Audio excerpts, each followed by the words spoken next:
Lebih menghemat waktu. Aja tunjuk aja dulu, enggak? Bicara sama latihan kan? Ya, siapa yang menanya sejujurnya dulu. Boleh lah. Buka dulu. Buka. Na'udzubillahi minasyaitonirrajim. Bismillahirrahmanirrahim. Assalamualaikum warahmatullahi wabarakatuh. Alhamdulillahil wahidil qaharil azizil ghafaril mukawwirul laili 'alan nahar, amma ba'd. Ibu-ibu yang saya sayangi karena Allah, alhamdulillah Allah hadirkan kita dalam majelis ini. Sebelum kita mulai kajian kita kita berdoa kepada Allah, semoga siapapun kita yang hadir dalam majelis ini, insya Allah Allah sehatkan badan kita, Allah kuatkan jasad kita, Allah tambah ruh keimanan kita, Allah luaskan rezeki kita, Allah angkat segala masalah kita, Allah jauhkan kita dari orang-orang zalim, Allah matikan kita dalam keadaan husnul khatimah, amin. Allahumma amin. Sehat semua, Bu? Alhamdulillah. Baik ibu-ibu yang saya sayangi karena Allah, hari ini sesuai dengan apalah namanya itu ya, permintaan ya. Nah, hari ini kita adalah permintaan ibu-ibu semua. Hari ini kita adalah jalasa munah ya. Duduk, dengar, tanya, jawab ya. Oke, baik ibu-ibu yang saya sayangi karena Allah. Ini mau pakai kertas atau gimana nih? Bagian ada kertas, ada yang enggak. Oke, tunjuk-tunjuk dulu. Jelasan muna dulu aja ya. Nanti sampai jam 11. Baru setelah itu udah ada ya. Oke. Baik, kita mulai. Bismillahirrahmanirrahim. Pertanyaan pertama, bentar ya.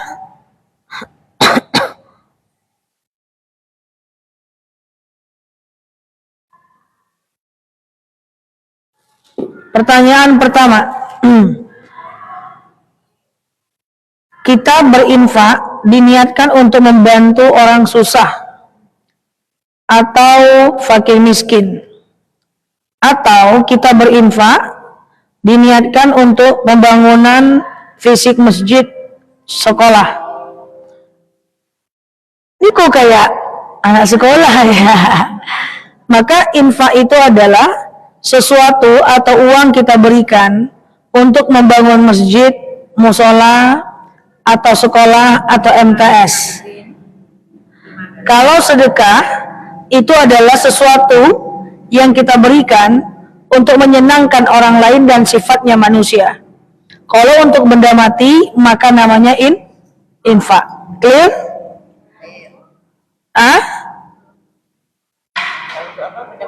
Iya. Saya mengambil uang, saya letakkan di masjid untuk pembangunan masjid, itu infak. Saya ambil uang, saya letakkan untuk pembangunan MTS, itu infak. Saya ambil uang, saya kasih fakir miskin, itu sedekah. Saya ambil uang, saya kasih anak yatim, itu sedekah. Kalau sedekah dia lebih luas. Apapun yang menyenangkan hati makhluk Allah yang lain, itu adalah sedekah. Contoh, ngasih makan kucing, sedekah. Ngasih non muslim, sedekah. Traktir orang makan, sedekah. Oke, itu semuanya adalah sedekah. Senyum, sedekah. Tapi senyum sedekah itu dalil untuk orang-orang susah. Lah itu dalil untuk orang-orang susah. Kan memang ada dalilnya. Itu pertanyaan orang miskin. Orang miskin, orang susah bertanya kepada Rasul, "Ya Rasulullah, saya pengen fastabiqul khairat. Saya pengen berlomba-lomba dalam kebaikan. Apa yang dilakukan orang kaya itu akan saya lakukan. Jadi, apa amal yang terbaik yang bisa aku lakukan ya Rasul?" Kata Rasulullah. Rasul bilang, kalau kamu mau banyak amal, banyak-banyak berzikir. Subhanallah, walhamdulillah, la ilaha illallah, wallahu akbar. Sepanjang jalanlah orang miskin ini berzikir. Subhanallah, walhamdulillah, La ilaha illallah wallahu akbar. Dengar sama orang kaya, diikuti pula oleh orang kaya itu. Subhanallah, alhamdulillah, wa la ilaha illallah wallah. Datang lagi orang miskin ini kepada Rasul. Ya Rasul, aku zikir, dia zikir juga. Berikan lagi aku amal yang bisa mengalahkan amal dia. Apa kata Rasulullah? Fasallu alayya. Salawatlah kepadaku. Berselawatlah orang miskin ini sepanjang jalan. Allahumma salli ala Muhammad wa ala ali Muhammad.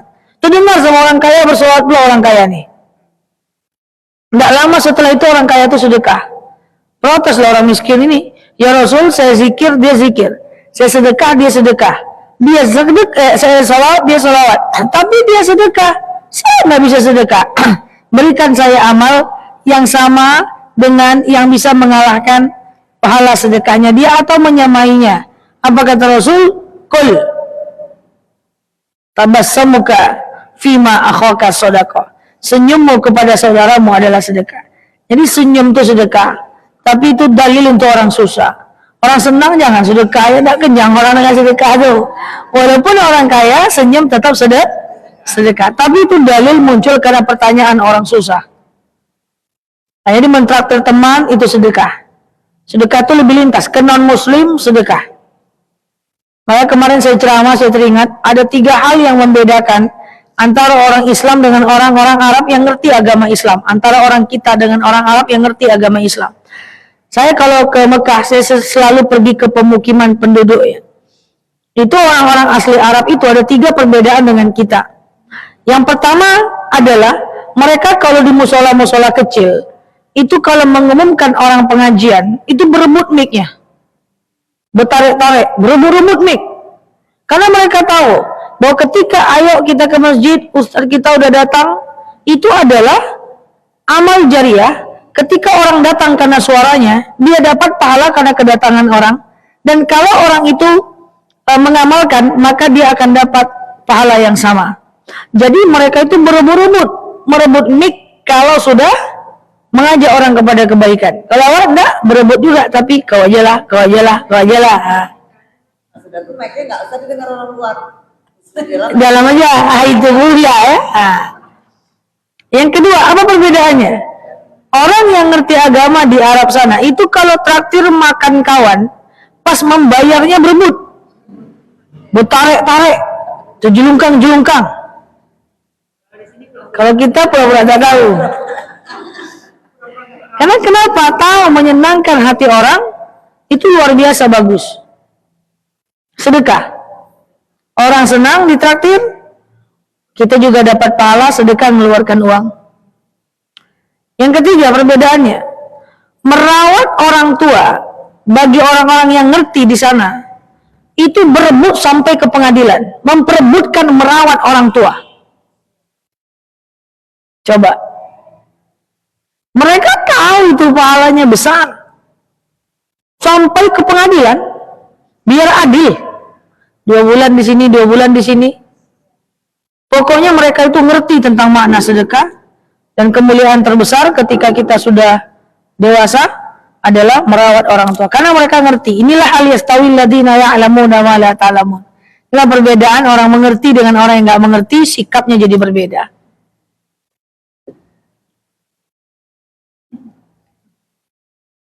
Tapi sana kalau sunat suruh itu gunanya bantu orang nggak mampu juga ya. Kan pahalanya haji dan umroh.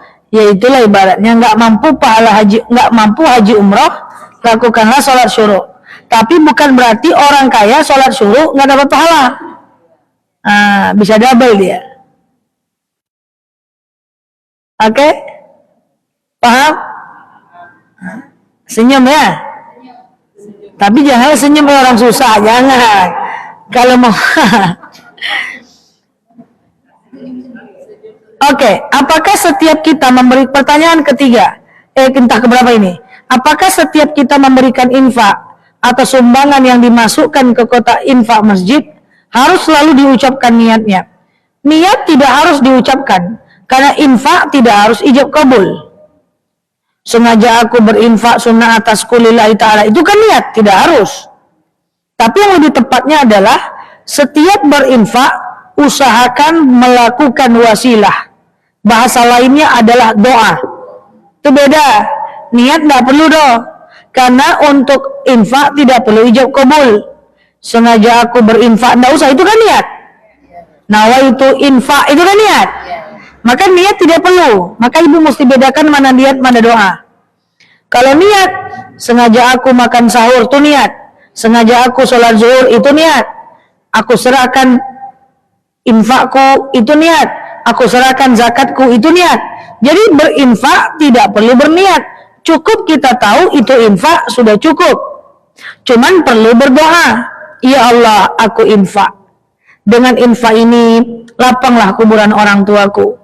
Berhentilah malaikat menyiksanya. Ringanlah sisa kubur orang tuaku. Sehatlah suamiku. Baiklah rumah tanggaku. Dapat keturunanlah aku. Nah, itu doa.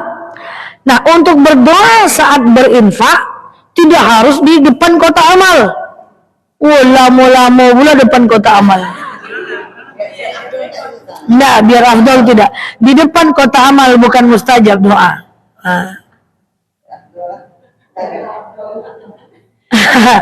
Jadi, kapan kita berdoa? Saat kita mau berinfak, cukup di tempat kita saja. Duduk dulu doa. Baru ke kota infak. Ini ada kasus, kota infak jadi ngantri. Nah, itu kan terasa di sini ngantri. Ngapa ibu nganggo-nganggo lah mau depan kota infak tuh. Doakan sehabis subuh doa. Baru ibu kalau infak jangan mengantri ya kota infak. Ngapa ngantri? Doa dulu mesti. Enggak usah. Ya, tidak perlu berdoanya di depan kota infak. Segede ini mesti ngantri juga lagi. Ngantri ke kota infak. Ada dua motif, ada juga yang penting orang lihat tuh beruntung. Itu kan orang lihat kan. Itu. Jadi doanya cukup waktu kita sedang berada di duduk aja atau sambil jalan, janganlah mengantri. Ngapa lama-lama aku doakan lu mantanku, enggak usah. Banyak kali mantan nanti yang berdoakan lama pula.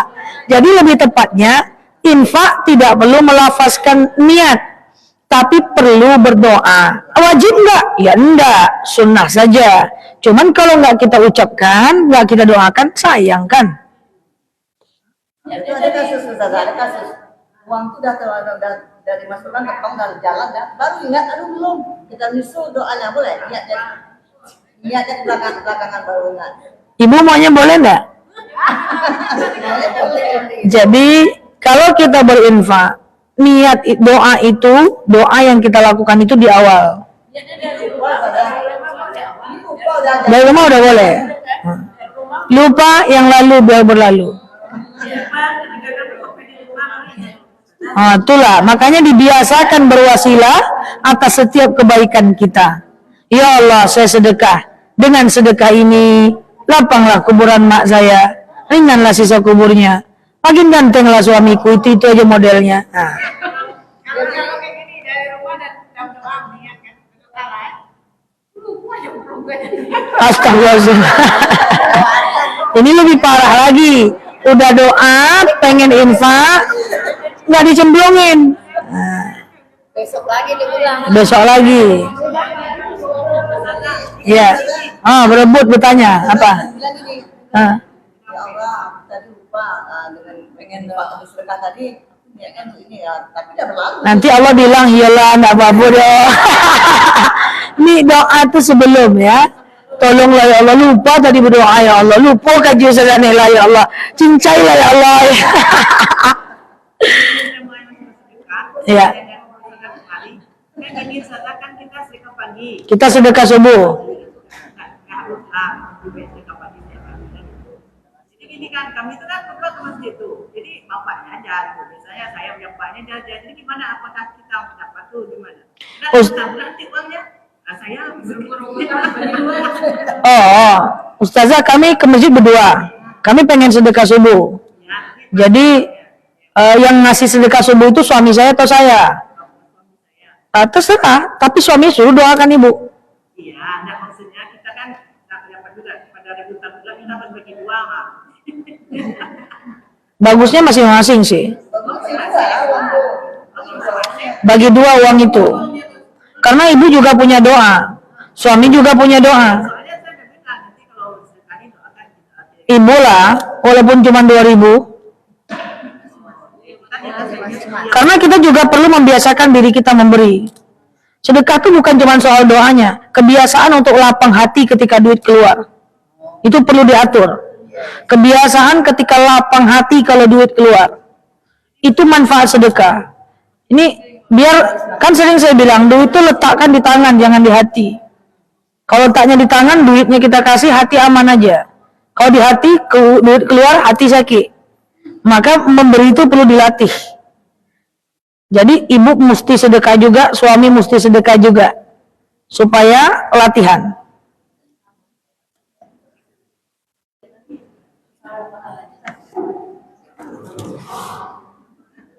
Dah?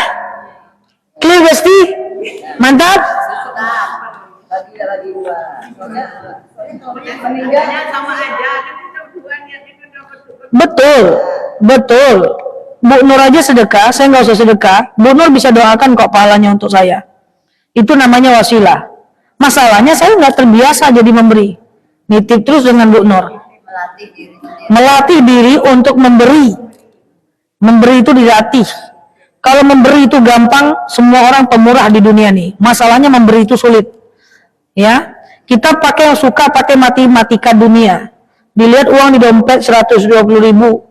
Kasih 20.000 seakan-akan hilang uang 20.000. Padahal enggak, dengan memberikan 20.000 itu memancing lebih banyak. Itu matematikanya Allah. Bahwa secara fisik uang kita berkurang, tapi secara nilai suatu ketika Allah akan beri rezeki yang lebih berlimpah lagi.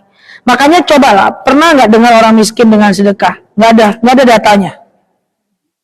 Oh, Ustazah karena saya sedekah saya miskin, enggak ada. Yang ada cerita ke saya, Ustazah karena saya sedekah, ruko saya jadi 2 sekarang. Karena saya bantu keluarga, ruko saya jadi 3 sekarang. Nah, itu ada. Karena sebenarnya ketika uang 120.000 dalam dompet kita keluarkan 2.000, secara fisik dia berkurang, tapi secara value dia akan bertambah. Walaupun di masa yang akan datang, hati lebih tenang, ya kan? Hati lebih tenang karena kita senang memberi. Kemudian Allah akan ganti baik secara nominal maupun yang tidak. Allah ganti insya Allah. Nah mungkin Allah pungkir dengan janjinya. Tidaklah mungkin. Masih tentang infak? Ini Apa? saya ini kalau setiap bulan saya sisihkan. Dan saya gunakan untuk uang sekolah. Apakah itu sedekah? Ya untuk berbaik. Boleh nak? Kalau uang sedekah yang kita kumpulkan, kita doakan untuk iuran nuntut ilmu kita sendiri, itu namanya bukan sedekah. Sedekah itu adalah apapun yang kita lakukan menyenangkan hati orang lain. Saya kumpulin sedekah tapi untuk pergi umroh diri saya sendiri, itu tidak sedekah, itu tabungan umroh namanya. Beda dengan saya kumpulkan uang sedekah untuk mengumrohkan orang lain. Nah, itu baru namanya. Saya mengumpulkan uang sedekah untuk bayar hutang saya. Itu bukan sedekah namanya. Itu bayar hutang namanya. Tapi kalau seandainya kita ketika mengumpulkan uang, lalu kemudian kita untuk meringankan beban hutang orang, itu baru sedekah. Tapi ibu kumpulkan uang untuk sekolah anak, tentu sedekah juga. Karena untuk suami saja, sedekah paling baik adalah kepada istri dan anaknya. Paham? Jadi jangan kumpulkan uang sedekah untuk bayar uang orang. Untuk bayar uang utang kita pribadi, nggak bisa. Nggak sedekah itu. Itu kebutuhan. Kewajiban Ustaz ya? Kewajiban. Iya. Membayar uang sekolah kan? Nggak, membayar uang sekolah anak nggak apa-apa, itu sedekah. Enggak sekolah di sendiri.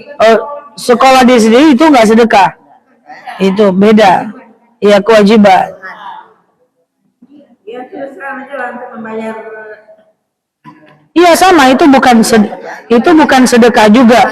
Nanti ibu akan dapat pahalanya. Pahala menuntut ilmunya. Pahala mengamalkan ilmunya. Karena gini, kita ikut belajar. Jadi nggak sedekah. Dari itu nggak ikut. Supaya uangnya jalan. Iya, benar sekali. Kalau bayarin orang apa-apa ya. Apa? Kalau bayarin orang, Boleh. kalau bayarin SPP. Nabung untuk bayar SPP boleh. Apakah ada di dalam hati udah paham?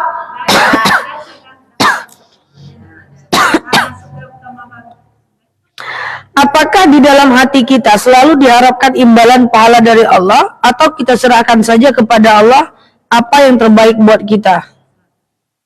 Ini nyambung nih pertanyaannya. Udah clear ya, udah selesai ya. Nomor 2, jika kita terlambat mengikuti sholat berjamaah atau masbuk pada sholat maghrib, ya kan? Di mana kita baru takbiratul ihram ketika imam dan jamaah telah selesai rakaat pertama dan mereka sudah duduk antara dua sujud dengan membaca tahiyat awal. Berarti udah rakaat kedua. Iya dong? Rakaat kedua mereka udah tahiyat awal ya. Maghrib rakaat kedua tahiyat awal. Yang berarti kita juga membaca tahiyat awal. Betul. Selanjutnya berdiri untuk rakaat ketiga. Kemudian ruku dan sujud. Selanjutnya membaca tahiyat akhir imamnya. Selaku jemaah yang masbuk, kita juga tentu membaca tahiyat akhir. Oke. Di saat imam dan jamaah lainnya mengakhiri menyelesaikan sholatnya dengan membaca assalamualaikum, sebagai masbuk tentu kita akan berdiri untuk menambah lagi sholat kita satu rakaat dan selanjutnya membaca tahiyat akhir. Pertanyaannya, apakah ini sudah benar atau bagaimana sebaliknya? Ini salah. Ini salah. Jadi begini, ketika imam sholat maghrib, kita baru masuk rakaat pertama. Berarti ketika tinggalan satu rakaat. Oke? Ini imam, ini makmum. Ini masuk rakaat kedua ya. Ini makmum rakaat satu ya. Allahu Akbar ruku. Samiallahu liman hamidah. Allahu Akbar sujud. Duduk antara dua sujud. Sujud lagi. Duduk antara dua sujud. Tahiyat awal. Tahiyat awal imam. Kita kan rakaat pertama. Iya dong? Kita tahiyat awal juga. Kita rakaat pertama, imam rakaat kedua. Sampai sini paham? Paham nggak? Rukuk lagi, iktidal lagi, sujud lagi, duduk antara dua sujud, sujud lagi, imam tahiyat akhir. Rakaat ketiga. Oke? Kita tahiyat, kita rakaat ke dua. Duduk kita dan bacaan kita itu tahiyat awal.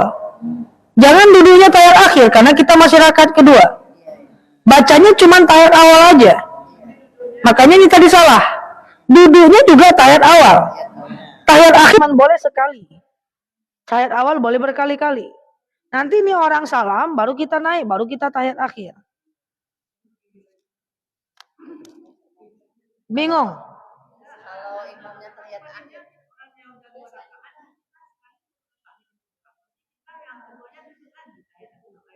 Oke, ya itu pertanyaan selanjutnya ya. Tapi yang ini udah selesai tadi. Ini udah selesai. Kalau kita ini imam udah rakaat kedua, misalnya imam ya, Allahu Akbar, Allahu Akbar, imam nih rakaat kedua. Kita baru datang, tap, ya. Ini imam rakaat kedua, kita rakaat pertama sholat maghrib ya. Kan imam ruku, Allahu Akbar, ruku juga kita, Allahu Akbar. Samiallahu liman hamidah, Samiallahu liman hamidah. Allahu Akbar sujud imam, sujud juga kita. Duduk antara dua sujud imam, duduk antara dua sujud kita. Sujud imam, sujud kita. Tahiyat awal imam, rakaat kedua nih imam. Kita duduknya tahiyat awal, bacaannya tahiyat awal. Itu oke, clear. Paham? Sekarang masalahnya rakaat ketiga. Imam rakaat ketiga ke tahiyat akhir, kita masih rakaat kedua.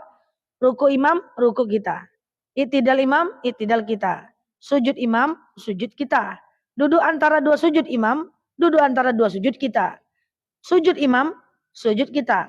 Tahiyat akhir imam, kita tahiyat awal. Kita tahiyat awal. Oke? Kita udah dua rakaat. Paham nggak maksud saya? Nanti imam salam kanan, salam kiri, baru kita berdiri, lalu kita melakukan yang namanya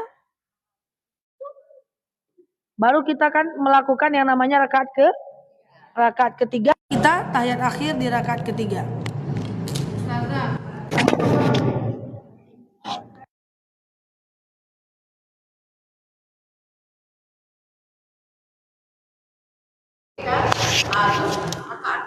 Cek sound, cek. Kurang-kurang 2 rakaat nih. Dia harusnya berdiri kan, ambil 2 rakaat lagi. Tapi duduk dia awal. Ayat awal jadi ayat awal.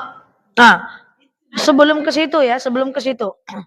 Oke, yang tadi clear, yang tadi jelas. Ikuti rakaat kita, rakaat duduk dan rakaat tahiyat awal itu boleh berkali-kali, tahiyat akhir itu sekali. Yang tadi udah clear dulu, yang tadi udah selesai. Itu kalau kita ketinggalan di rakaat 1. Sekarang coba kita cuma dapat 1 rakaat ketiga aja sholat maghrib. Maghrib ya. Allahu Akbar, Allahu Akbar. Dah, ini imam mulai rakaat ketiga. Iya kan? Kita sebagai makmum baru masuk nih, telat sholat maghrib 2 rakaat. Kita menuju rakaat pertama. Imam sudah mau rakaat ketiga. Kita baru masuk. Sampai sini paham? Sholatnya sholat apa? Maghrib. Allahu Akbar ya. Ruku. Allahu Akbar. Allahu Akbar. Iktidal imam, iktidal kita. Sujud imam, sujud kita. Duduk antara 2 sujud imam, duduk antara 2 sujud kita. Sujud imam, sujud kita. Ya. Tahiyat akhir imam, tahiyat awal kita. Jangan duduknya tahiyat akhir. Duduknya tahiyat awal. Selama ini tahiyat akhir. Enggak kan? Dah. Bacaannya pun tahiyat awal. Duduknya tahiyat awal. Ikuti rakaat kita. Dah?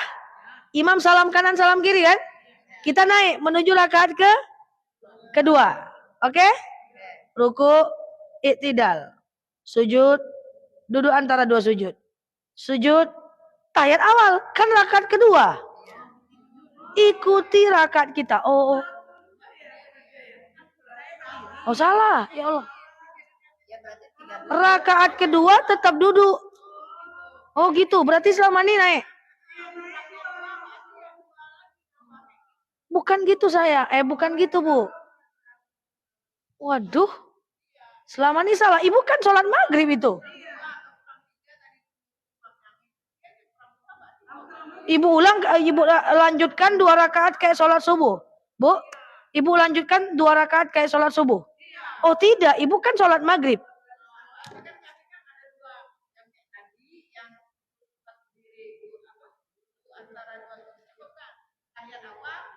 Kecuali sholat isya. Ini sholat maghrib.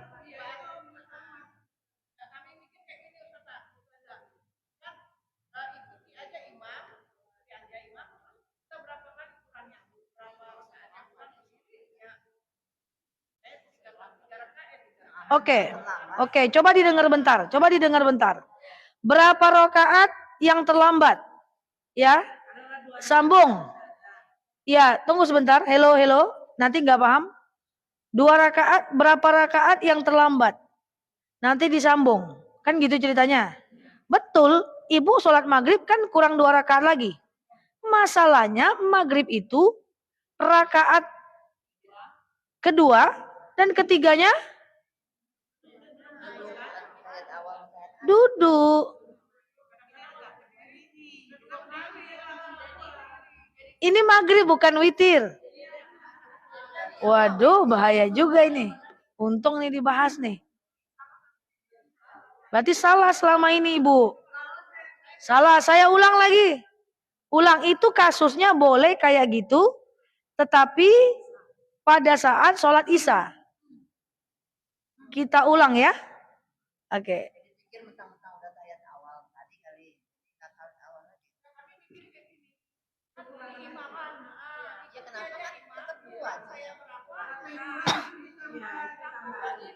Duduknya 3 kali. Coba saya tanya, sholat maghrib rakaat kedua tegak atau duduk?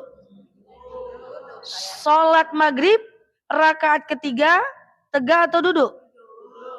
Duduk. Ikuti karena kita sedang sholat maghrib.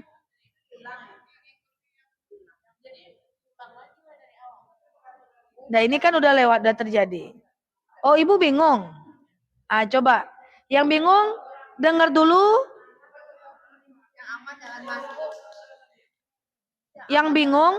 Yang bingung, dengar dulu. Supaya dengar dulu saya. Tujuannya apa? Biar pikirnya nggak kemana-mana. Oke, ini sulit ini. Biar pikirnya nggak kemana-mana, dengar dulu saya. Nanti baru bertanya lagi. Oke, kita ulang. Ini imam sholat maghrib udah rakaat ketiga nih. Ini tegak menuju rakaat ketiga. Sholatnya apa? Maghrib.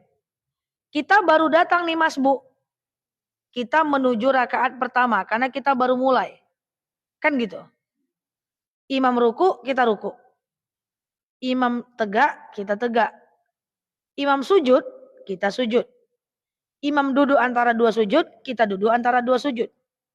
Imam sujud, kita sujud. Imam tahiyat akhir. Sholat maghrib 3 rakaat. Kita tahiyat awal. Kita jangan tahiyat akhir. Tahiyat akhir itu cuma boleh sekali. Oke? Nah, ini kita. Imam salam kan kita naik. Ini kita udah naik. Kita sedang sholat apa nih? Sedang sholat apa? Sholat maghrib, rakaat kedua yang sebenar-benarnya duduk nggak?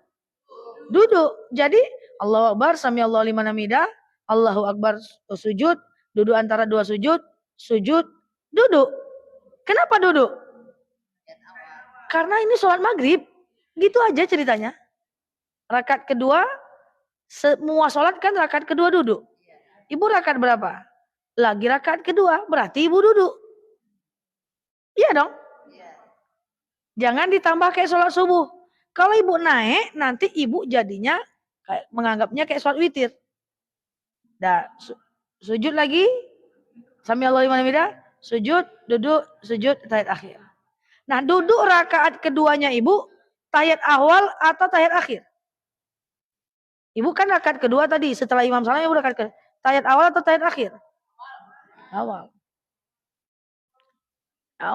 Paham? Ibu boleh naik kalau ibu sholat isya. Saya mulai. Sholat isya terlambat 1 rakaat. Imam udah rakaat kedua. Kita rakaat pertama. Oke? Imam rakaat kedua nih. Kita rakaat kalau maghrib ditambahnya cuma 1 langsung tahiyat akhir. Kalau isya ditambahnya sebentar. Itu ibu boleh naik kalau ibu ketinggalan di akhir sholat isya. Orang udah 4 rakaat ibu masuk. Iya dong? Kalau sholat isya itu mengikut. Jadi kalau ibu rakaat keempat telat sholat isya berarti ibu tahiyatnya ada berapa kali? 3 kali. 3 kali. Gitu. Dah clear. Ibu masih bingung? Kalau fokus, insya Allah paham. Yang ragu boleh tanya. Rakaat kedua tetap duduk. Iya.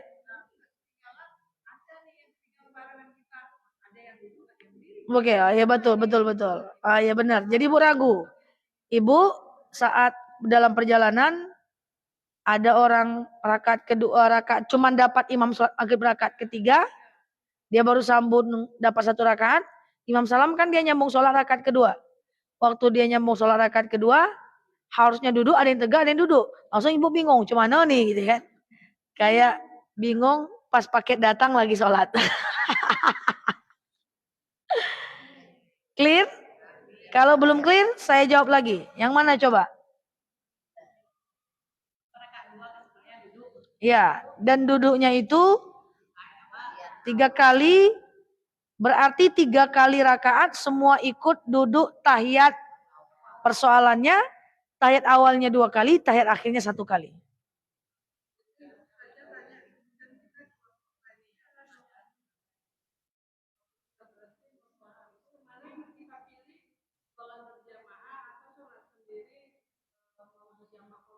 Ya, bentar. Ibu udah selesai pertanyaannya? Udah? Paham, Mak? Ragu? Udah? Lah, jadi imam tahiyat akhir, kalau kita terlambat, imam tahiyat akhir, kita tidak tahiyat akhir, kita tahiyat awal. Makanya untuk menengok orang terlambat atau tidak, Tengok aja cara duduknya. Kita baru datang nih, orang udah selesai nih. Kita pengen juga sholat berjemaah. Tengok aja cara duduk orang nih. Mana yang duduknya tahiyat awal, tunggulah dia di belakang. Nanti pas dia Allahu Akbar, pukul dia 3 kali. Tap, tap, tap, maka dia jadi imam kita. Kalau nya mengerti.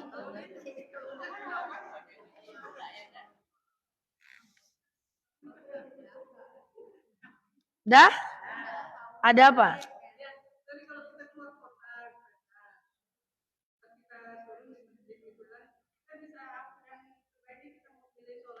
Kalau kita keluar kota, lebih baik kita sholat berjemaah atau memilih menjamak tapi sendiri.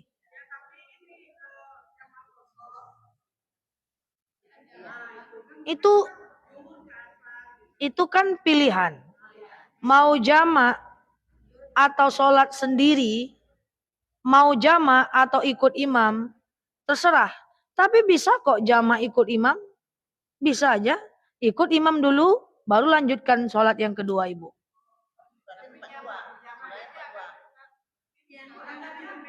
Empat. Jamak aja, jangan jamak kosor. Jamak aja, jangan jamak kosor.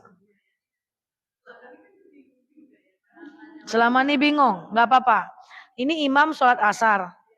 Kita baru nyampe, kita belum sholat zuhur. Jadi niatnya, sengaja aku sholat jamak takhir. Asar dan zuhur mengikut imam lillahi ta'ala. Ikut aja dulu imam sholat berjemaah 4 rakaat. Orang itu salam kanan, salam kiri. Baru kita sholat lagi 2 rakaat. 4 rakaat. Karena jamak aja. Hah? Enggak, kalau jamak aja 4-4. Enggak bisa, imamnya normal. Enggak, 4-4. Kecuali ibu ajak satu teman yang pengen sama-sama di jamak kosor. Silakan. Kita udah ngambil saf.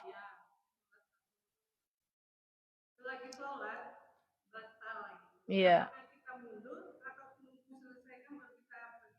Ustazah, ini ada saf. Lalu kemudian batal wudhu kita karena buang angin.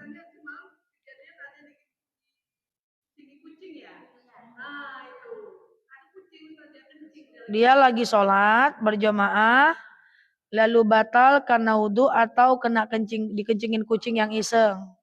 Pertanyaannya adalah, apakah dia selesaikan sholatnya atau dia keluar mengambil wudhu? Banyak orang mikir kayak gini, Bu. Ini yang salahnya nih. Wah, tetap aja lah saya di sejadah walaupun udah kentut. Kenapa gitu?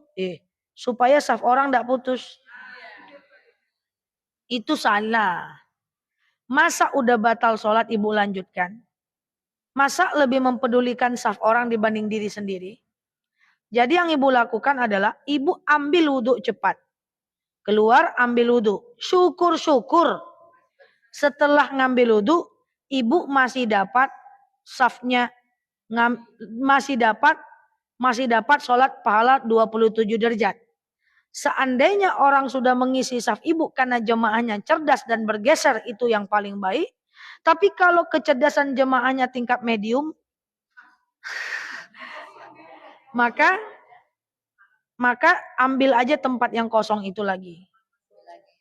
Iya, saya lebih senang jemaah-jemaah itu mengerti bahwa untuk kalau ada temannya yang batal wudhu, geserlah. Terutama di Pekanbaru nih. Ceramah-ceramah udah banyak. Ustadz udah berserak-serak. Pengajian dia tiap hari. Masa untuk menggeser aja kita harus susah kali, Bu. Menggeser itu ndaklah susah doh, Bu. Saya masih bingung nengok jemaah yang gak mau geser-geser. Ini problemnya apa? Saya gelisah nengok kejadian kayak gitu. Mau dia tahan buang anginnya tuh biar orang gak putus saf. Ya, jadi untuk bagaimana menggeser diri kita untuk merapatkan saf, itu PR yang paling sulit dibanding ngafal tarjim di Pekanbaru. Nah, Entah apa sebab orang tidak mau bergeser. Kalau bahasa kampung saya ada no why. Ma'araf tuh, tak ngerti saya. Padahal dia cuma geser aja. Oh mungkin karena sejadah ya. The power of sajadah. Itulah fenomena yang tugas kita bersama. Bukan cuma tugas saya. Tugas kita semua. Untuk membiasakan diri. Menahan ego. Untuk tetap di sejadah kita. Apakah karena orang takut kalau sholatnya tidak sah? Semua orang udah ngerti geser tuh boleh. Itu masih mendingan sedang sholat. Ini mau sholat. Ini di tengah kosong. Nah ini pertanyaan saya. Mana kita perempuan ini ke kiri atau ke kanan berarti? Itu perbedaan madhab. Tengoklah, bisa bertengkar kalau jemaah perempuan tuh mulai dari kanan, kiri atau tengah. Itu perbedaan madhab, itu tidak perlu bertengkar. Yang itu dipermasalahkan, yang nggak menggeser didiamkan. Slebeo, kata anak muda. Yuk, lanjut yuk. Jadi kasus yang ada tadi, nggak mungkin orang mau bergeser kan? Oh, kalau itu darurat. Kalau itu darurat. Cara menggesernya gimana? Geser aja. Nih kaki. Kemana condong kita? Perempuan ini ke kiri atau ke kanan? Idealnya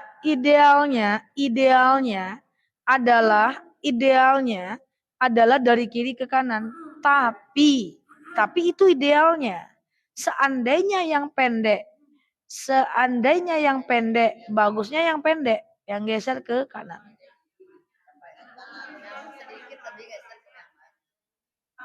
Berpindah sholat lebih dari 3 langkah kalau untuk memutuskan shaf itu tidak membatalkan, bahkan tidak memakruhkan sama sekali. Banyak alasan orang tidak mau berpindah. Pertama takut batal. Ini alasan yang paling menurut saya tidak. Karena orang-orang udah pada tahu kok ini tidak membatalkan, malah dianjurkan digeser. Tapi ada alasan kedua, kakinya sakit sehingga takut sempit. Itu masih wajar. Yang ketiga ange, sumuk. Nah, yang sangat kita sedih itu kalau dia nggak mau berpindah karena sejadahnya. Ya, baru itu kau bilang, nggak rela sejadahnya dipakai orang. Nggak rela sejadahnya dipakai orang. Nah itu, jadi itu tugas kita bersama. Geser aja sama kursi. Bahkan kalau ada kursi yang menggeser tuh bagusnya adalah orang yang tidak pakai kursi. Geser kita bawa kita boleh.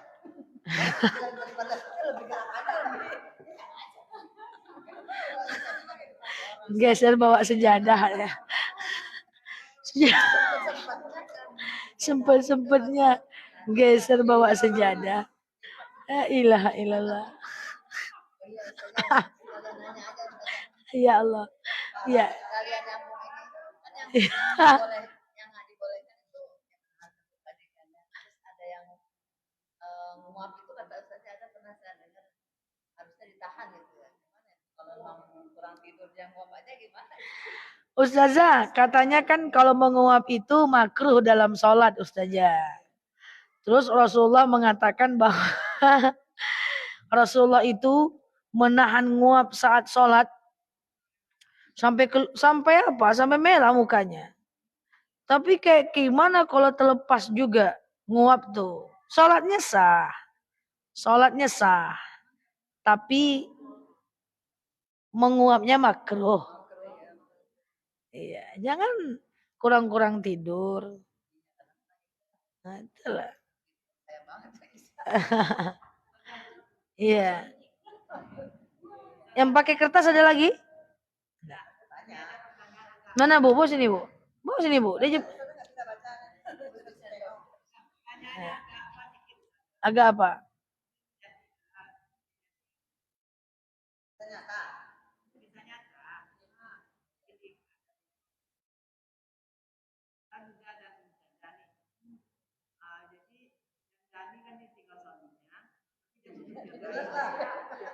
Janda ini ditinggal suaminya. Oh, iya, makanya dia janda.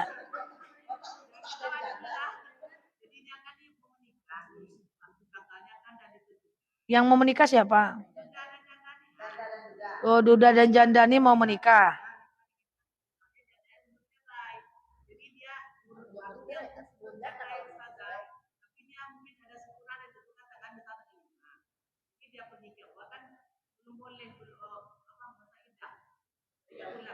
Janda ini bercerai dengan suaminya. Seorang perempuan menikah, lalu gonjang-ganjing rumah tangganya. Kenallah dia dengan seorang duda, belum lagi bercerai, maka dia ingin menikah dengan si duda ini. Lalu si janda ini menguruslah surat cerai. Jatuhlah talak. Pertanyaannya adalah, nikah siri dia dulu dengan duda. Sebelum masa idahnya habis. Ya, oke, jawab ya. Ada seorang suami istri, gonjang-ganjing rumah tangganya. Lalu kemudian karena gonjang-ganjing, si perempuan calon janda ini belum bercerai. Jadi ada perempuan ini dia udah deket sama duda. Karena pengen nikah dengan duda ini, berpisahlah dia dengan suaminya.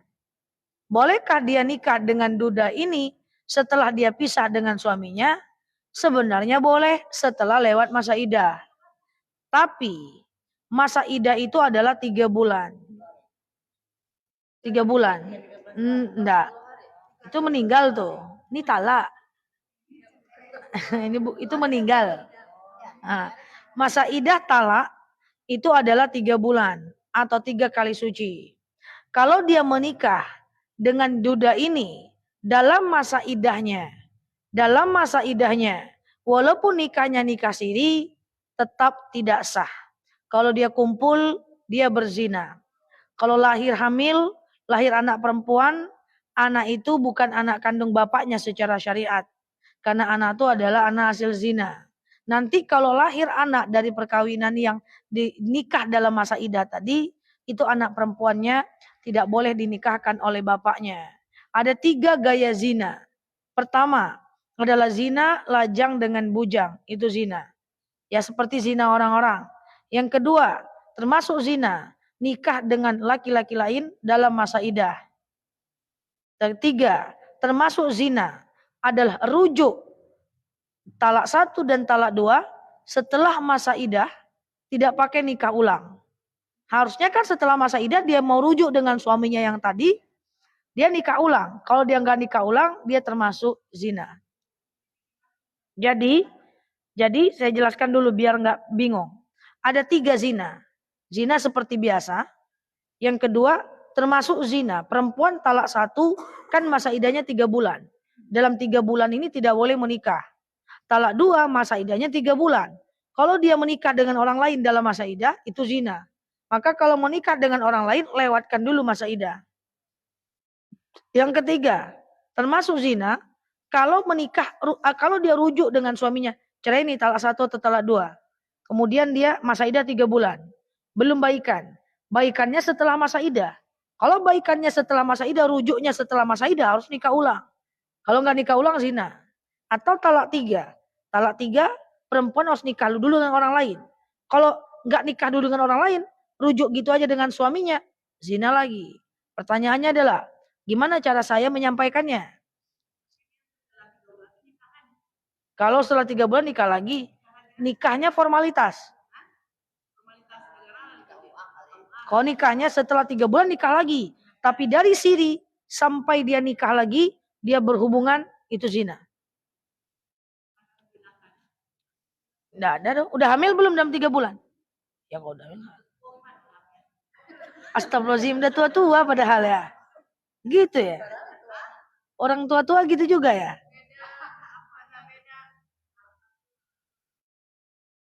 Talak 1, talak 2, talak 3. Oke. Talak 1 adalah ketika talak diucap. Dia talak itu kan ada 2. Pertama talak sharih, kedua talak kinayah. Talak sharih itu adalah talak yang jelas. kuceraikan kau, kupulangkan kau ke rumah, talak kau, kuceraikan kau. Ini adalah talak. Sorry. Yang kedua talak kinayah. Termasuk talak dengan bahasa yang tidak langsung. Contoh, kuantarkan kau ke rumah orang tuamu. Aku tidak mau lagi sama kau. Pulang kau sana. You, me, and. Atau di teleponnya orang tua ibu. Jemput anak mama, aku tak sanggup lagi sama dia. Atau ibu nantang suaminya. Ibu nantang suami ibu. Misalnya ibu bilang gini. Nggak usah lagi, aku uruslah ke pengadilan. Uruslah sendiri, kata suami ibu. Itu jatuh talak tuh. Itu namanya talak kinayah. Maka jangan sekali-sekali melakukan memancing-mancing suami untuk mengucapkan kalimat talak. Nah, setelah terjadi talak 1, kuceraikan kau, terjadi talak 1. Itu masa iddahnya 3 bulan. Dalam 3 bulan tuh boleh rujuk. Setelah 3 bulan harus nikah ulang. Terjadi lagi yang kedua. Kuceraikan kau. Terjadi talak 2. Talak 2 sama, 3 bulan boleh rujuk. Setelah 3 bulan harus nikah ulang. Terjadi talak 3, kuceraikan kau. Talak 3 perempuan harus nikah dulu dengan orang lain. Setelah nikah tunggu cerai. Udah cerai baru boleh rujuk. Kalau nggak bisa rujuk, kalau nggak cerai nggak bisa rujuk. Paham? Makanya talak 1 dengan talak 2. Ini dinamakan dengan talak roji'i. Talak yang bisa rujuk lagi.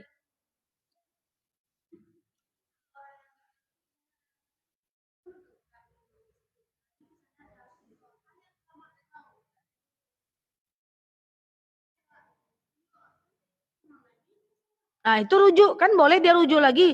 Kan dalam 3 bulan.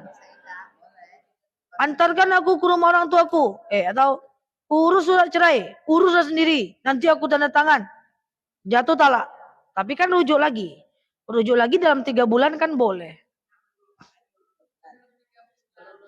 Sebelum 3 bulan nggak apa-apa.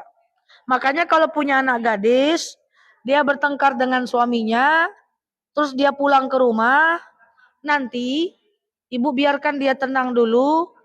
Udah mau deket-deket 3 bulan ibu ngomong, ibu mediasi. Gimana kalian nih, mau rujuk enggak? Ini masih 3 bulan loh. Ya, ini udah mau 3 bulan loh. Dah? Udah jam 11, dah ada sempat tembak-tembak doh. Bu Nur alun bertanya oleh.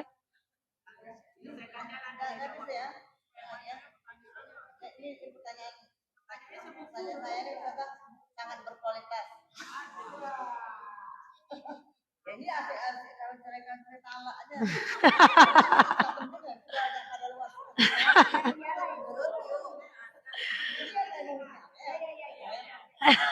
Apa untuk mengejar ketertinggalan kan gini, makanya kita maksiat tuh dampak tahun yang lalu tuh maksiat. Baru obatnya di sekitar 5 tahun lah obatnya gitu.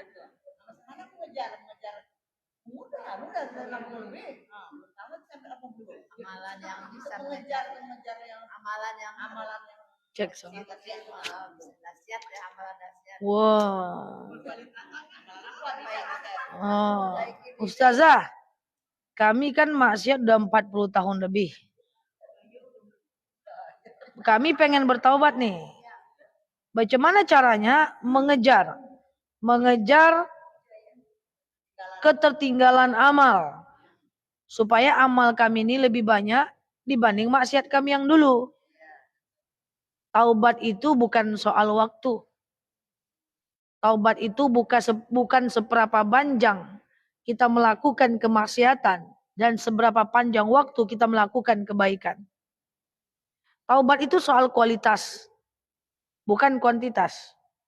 Contoh, percayalah, innallaha yaghfiru dzunub wa yaghfiru ma duna dzalika illa syirik. Semua dosa ibu itu akan Allah ampunkan kecuali syirik ketika ibu bertaubat. Tapi dia lebih tepatnya bukan mengejar ketertinggalan kemaksiatan. Yang lebih tepatnya adalah bertaubatlah dengan cara yang benar. Nah pertanyaannya, bagaimana bertaubat dengan cara yang benar? 1, janji benar-benar jangan ulang lagi. Itu yang paling sulit. Saya khawatir ibu kejar dengan ibadah banyak-banyak, tapi berjanji tidak mengulangi kemaksiatan tidak dikerjakan, nggak kekejar, nggak cuan nanti. Karena menurut Aisyah, meninggalkan kemaksiatan lebih penting daripada memperbanyak kebaikan. Jadi janji dulu dalam hati, jangan lakukan lagi kesalahan. Kalau ustadznya udah bilang tutup aurat, tutup aurat, tutup aurat, janji dulu, jangan buka lagi. Walaupun cuma ngejar mobil sampah.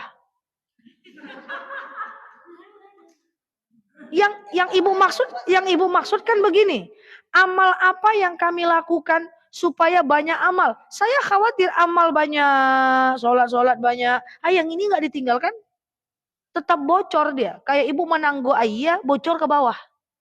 Ini masih ngalir dosanya masalahnya. Sekarang gimana? Dosa itu kita stop dulu. Kita stop, dosa stop, amalan banyak-banyakkan. Dosa stop, amalan banyak-banyakkan.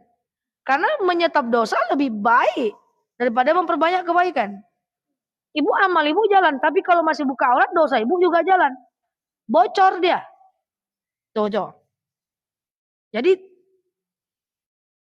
apalagi misalnya, di antara dosa adalah kalau ada penghasilan wajib bayar zakat. Kalau nggak bayar zakat dosa. Clearkan itu dulu. Dudukkan itu. Bertaubat berjanji tidak mengulang lagi. Kalau masih terulang juga nggak bayar zakatnya belum taubat tuh namanya. Contoh lagi. Taubat dari misalnya taubat dari tadi aurat sudah, zakat sudah, misalnya taubat dari lalai sholat. Nah.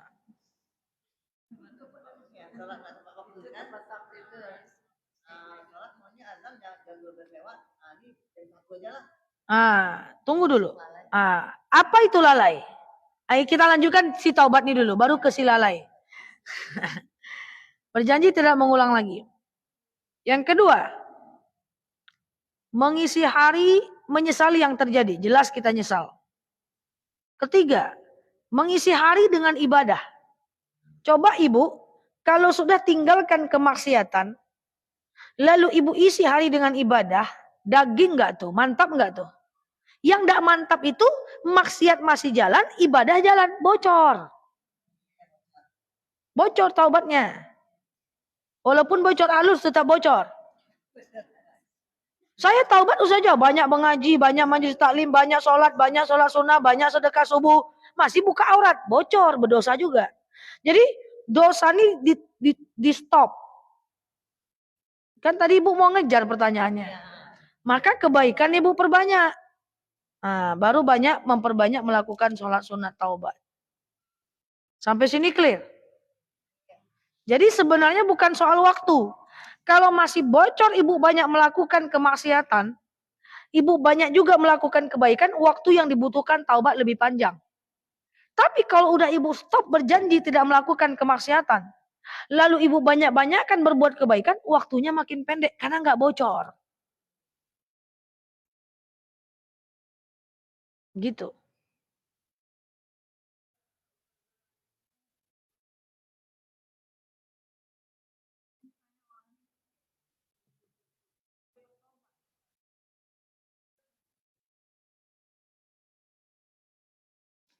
Oke, yuk kita lanjut sebentar ya. Apa itu lalai dalam sholat? Yuk si lalai itu kita kenalkan. Ara'aital ladzi yukadzibu biddin. Ya kan? Tahukah kamu di antara orang-orang yang mendustakan agama? Siapa di antaranya? Adalah orang-orang yang alladzina hum an sholatihim, orang-orang yang lalai dalam sholatnya. Apa sih definisi lalai? Kan sholat zuhur memang masih sampai jam 2.30. Apa salahnya saya sholat jam 1:30? Kan itu berarti sholat. Kan waktu sholatnya masih ada. Kok lalai? Kalau lalai ngapa nggak Allah ciptakan aja sholat 10 menit? Supaya nggak lalai. Faktanya waktu sholatnya ada. Maka kita bahas. Apa itu lalai? Nah itu harus duduk. Lalai itu adalah meninggalkan sholat menunda sholat di luar sesuatu yang wajib. Biar gampang gini.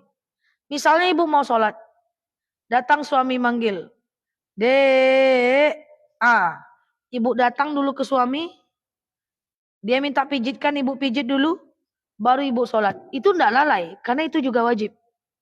Boleh menunda sholat kalau berbenturan dengan yang wajib. Wajib suami dengan Itu sebab boleh menunda sholat, selagi masih ada waktu. Ibu, saya lagi di kelas, orang azan. Saya bilang dengan mahasiswa saya, kita dengar azan dulu ya, baru kita lanjut. Jam 1 kami bubarnya. Boleh, karena mengajar juga wajib. Baru kami jam 1 sholat. Karena benturannya wajib. Ibu lagi mau sholat, tahu-tahu cucu ibu tuh jelungkang. Ibu urus dulu dia. Ibu kasih dia obat dulu. Itu juga wajib. Baru ibu tunda sholat. Itu boleh. Ibu lagi mau sholat, tahu-tahu tamu datang. Sambut dulu tamu. Buatkan dia teh dulu. Tertunda sholat ibu. Karena tamu. Itu boleh. Karena menyambut tamu juga wajib. Jadi boleh menunda sholat ketika berbenturan dengan yang wajib. Sampai sini paham? Contoh diri saya. Saya tuh sulit asar berjamaah tuh sulit sekali. Karena jam 2.30 kajian sampai asar. Kalau saya sholat asarnya di masjid di tempat saya ceramah, itu saya bisa terlambat banget datang ke masjid selanjutnya. Jemaah udah sakit kepala menunggu-nunggu. Maka saya biasanya tetap enggak sholat asar di masjid itu kalau terlalu jauh jaraknya. Baru nanti di perjalanan saya asar, tertunda dia. Demi kewajiban dakwah di tempat lain. Karena sama-sama wajib. Nah, yang lalai itu yang cemana? Yang lalai itu adalah, nanti aja lah sholat dulu, ngalai-ngalai dulu, baring-baring dulu. Nanti aja lah sholat nanggung, pergi belanja ke mall. Udah azan, woi, tunggu dulu, nih nanggung nih ya. Pilih dulu nih baju nih ya. Itu yang enggak boleh. Jadi intinya adalah boleh ibu menunda ibadah sholatnya ketika dia berbenturan dengan yang wajib. Berarti yang namanya lelet itu sama nggak dengan lalai? Lelet itu lambat. Beda. Lambat apa tuh lambat? Oh iya, lelet itu lambat. Lelet itu lebih ke Gerakan.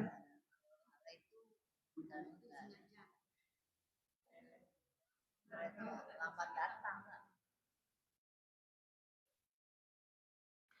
Contoh. Ya gitulah.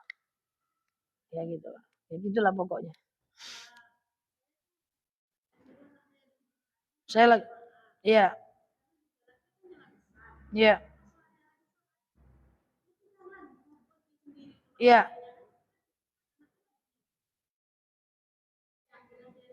Iya. Oke, bagus. Bagus. Ya, ibu lagi sholat berjamaah. Ibu bawa anak kecil ke masjid. Ibu sholatlah. Ini kan dekat jalan saja. Terus anak saya lari dia. Saya ajak lagi dia masuk masjid. Pertanyaannya adalah, saya kan balik tuh ke softnya saya.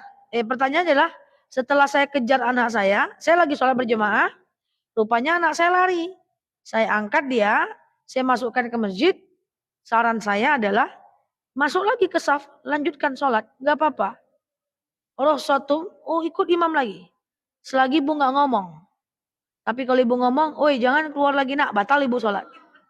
Rukhsatum minallah libanatikum wali abnaikum inda sholah. Ada keringanan Allah untuk orang yang punya anak kecil ketika sholat. Tegak dia di sejadah, arahkan sujud ke kanan. Tegak dia di kanan, arahkan sujud ke kiri. Naik dia ke kepala ibu, bawa tegak, bawa ruku, bawa sujud. Lari dia keluar rumah, angkut dia ke dalam, kunci pintu, lanjutkan sholat. Main bola dulu yuk. Enggak kok, ibu jarang ngomong kok kalau ngejar anak kan.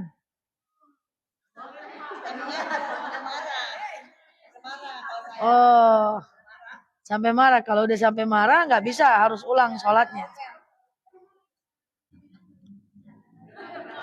Oh jangan. Kan mama lagi sholat, jangan ke jalan dulu. Itu tentu batal. Ulang lagi. Kalau itu ulang lagi.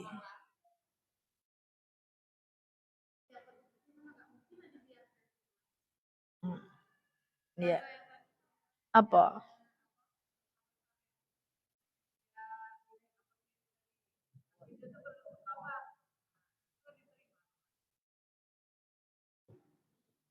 Innallaha yaghfiru dzunub wa yaghfiru ma duna dzalika illa syirik.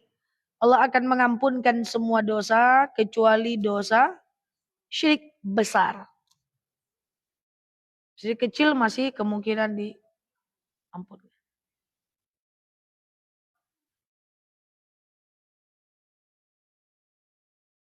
Ada lagi? Cukup? Ada lagi? 10 menit lagi? Silakan Bu Nur. Balai kena tidak ada yang jaga mana? Lalai karena cucu tak ada yang menjaga. Sholat aja lah Bu. Sholat aja, walaupun ada cucu kan nggak apa-apa.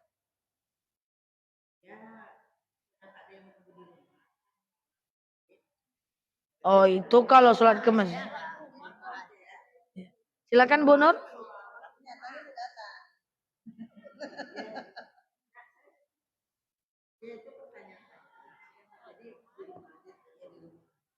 Nggak apa-apa di rumah. Jadi ini menyambung cerita Musliman tadi, karena Musliman tadi yang pertanyaannya tuh, jadi yang ibu bayar yang untuk dia belajar ngaji itu, berarti bukan donatur ya Ustaz ya? Bukan, Bukan donatur kan? karena dia ikut. Bukan donatur ya? Ya lanjut. Yalah, ini kan jelas tuh. Nah, syafaat guru ada nggak Ustaz? Syafaat guru. Kayak Ustaz ini kan? Ngajar kita. Kata kita nanti di alam tapi di akhirat lah. Dapat kita syafaat dari guru-guru kita. Apalagi kalau gurunya banyak. Dapat nggak? Ada nggak? Tidak ada. Ada. Yang bisa memberi syafaat itu adalah Rasulullah SAW. Guru tidak bisa memberikan syafaat. Cuman guru punya kekuatan wasilah. Orang-orang beriman itu doanya mustajab. Apalagi kalau dia guru. Apalagi kalau dia memang betul-betul punya ilmu dan betul-betul mengajarkan dari hati. Maka minta wasilah kepadanya. Minta wasilah kepadanya itu minta doa. Misalnya, Pak Ustadz, saya lagi begini, tolong doakan. Ustazah, saya lagi begini, tolong doakan. Kekuatan wasilah seorang guru itu kuat. Tapi bukan syafaat. Apa sih syafaat? Syafaat itu pertolongan. Pertolongan saat kita nanti di padang mahsyar, kita mencari bendera Rasulullah. Itu matahari sejengkal di atas kepala kita. Orang-orang yang mendapatkan syafaat dari Rasulullah. Rasul sayang kepada orang-orang yang saling berselawat kepadanya. Maka Rasul sayang kasihan. Susah dia mencari Rasulullah. Dan Rasul akan memayunginya dengan awan. Bahkan memanggilnya. Fulan, aku di sini. Fulan, yang saling berselawat kepadaku, aku di sini. Jangan payah-payah nyari aku. Dapat syafaat. Rasul yang meminta kita untuk datang. Tapi orang-orang yang jalan berselawat, dia akan pelangak-pelongok mencari Rasulullah. Udah dapat, belum tentu diakui sebagai umat Rasulullah. Tapi kalau kita sering bersolawat, kita kan bersolawat kepada Rasulullah. Otomatis Rasul sayang kan sama kita. Karena kita sering bersolawat. Nanti di akhirat Rasul tolong kita. Kenapa Rasul tolong kita? Karena kita rajin bersolawat kepadanya. Sebenarnya itu yang kita lakukan, itu yang akan kita dapatkan. Kita rajin bersolawat, di akhirat kita dapat sesuatu dari Rasulullah. Salawat itu luar biasa. Sekali kita berselawat, malaikat Jibril berselawat 100 kali untuk kita. 100 kali kita berselawat, malaikat Jibril berselawat 100.000 kali untuk kita. Di dunia saja kita sudah diberikan keselamatan. Apalagi di akhirat. Itu guna salawat. Susah nanti kita di padang mahsyar itu susah. Mencari bendera Rasulullah itu susahnya luar biasa. Berdesak-desakan. Panas. Matahari sejengkal di atas kepala. Udah ketemu dengan bendera Rasulullah, belum tentu pula diakui lagi. Di antara yang tidak diakui sebagai umat Rasul adalah orang yang punya uang tapi dia tidak berkurban. Orang punya duit tapi dia tidak berkurban. Tetapi kalau seandainya dia rajin berselawat, dia akan diakui sebagai umat Rasul, bahkan Rasulullah yang akan memanggilnya. Rasul nggak pengen kita kenapa-napa kalau kita rajin berselawat. Tanya tadi, ini yang taklim ini kok ada syafaatnya? Katanya nanti di akhir itu dia dari temannya yang temannya taklim itu, dan temannya mana ya si anu ada di syafaat ada. Itu bukan syafaat.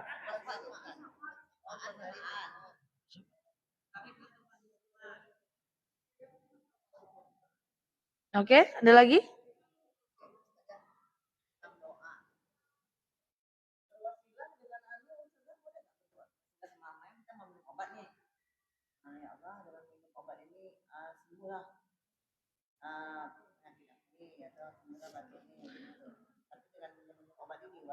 Baik, saya minum obat nih.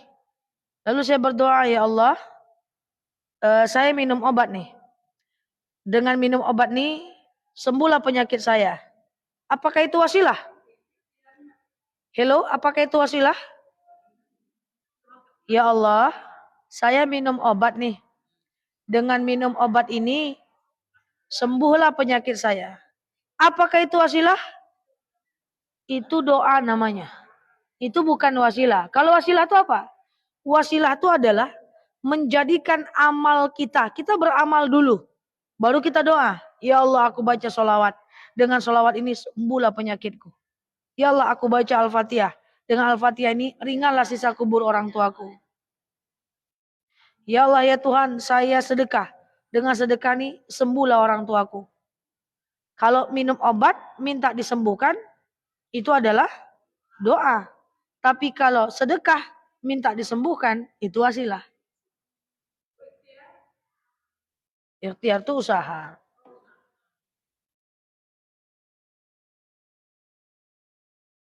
Paham dah bedanya?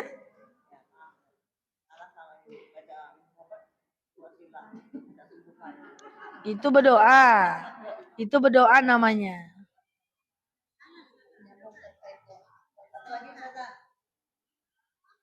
Ini abang kandung kita saja. Dia terlilit hutang riba.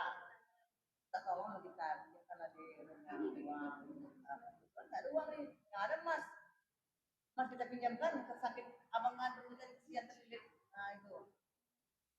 Apa itu? Saya punya abang kandung, misalnya pertanyaannya, abang kandung saya terlilit hutang riba. Pinjamlah dek, untuk bayar hutang riba tuh. Boleh nggak kita pinjamkan? Yang kemarin itu. Al-wasilatul haram haram.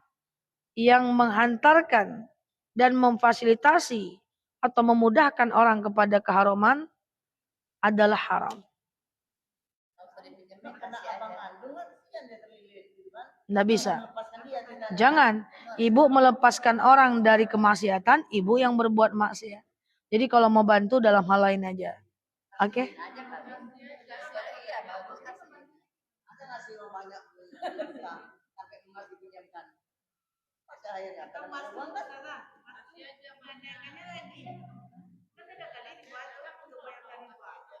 Nggak apa-apa?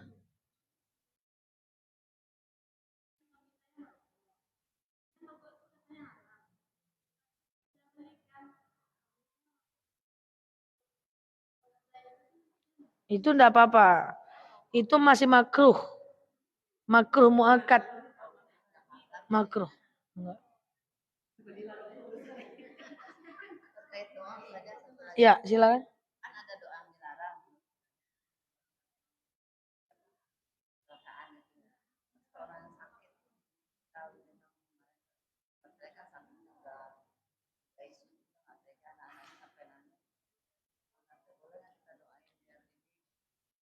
Meninggal. Ustazah, ada orang mau sakaratul maut. Udah kesakitan banget dia. Boleh nggak kita doakan dia cepat meninggal aja? Nah.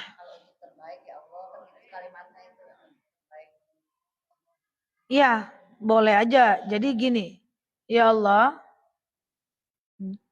jika kematian itu baik, matikanlah dia dalam keadaan husnul khotimah.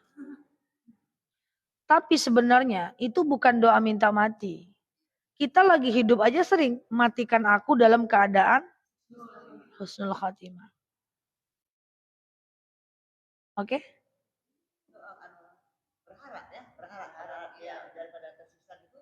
Oh, berharap dia meninggal nggak bisa. Nggak boleh. Tersisa sekian lama bertahun-tahun. Jadi Bertahun-tahun. ya bertahun-tahun minta gitu kan. Kalau udah bertahun-tahun minta Allah sembuhkan lah, jangan minta meninggal lah. Ini kan sakarat. Kalau dia sakit udah bertahun-tahun mintanya sehat. Kalau dia udah sakarat, ya Allah matikan dia dalam keadaan husnul khatimah. Boleh. Doa kita sendiri kita doa ya Allah seandainya saya sakit. Seandainya nggak apa-apa. Kata-kata seandainya. Bisa, nggak apa-apa. Boleh. Oke? Jelas? Cukup? Wallahu a'lam bishawab. Siapa yang baca doa?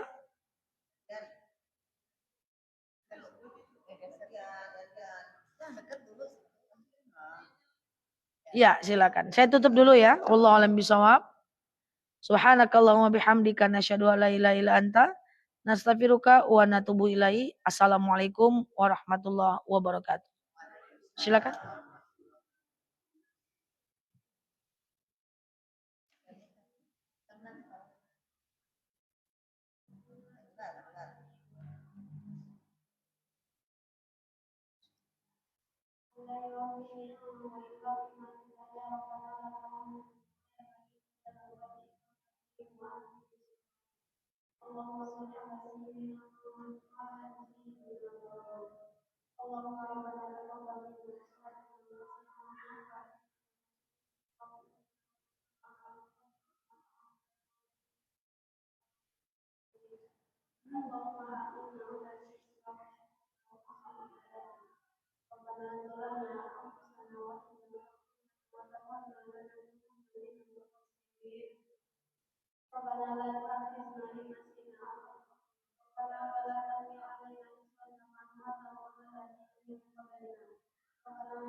Rabbana hablana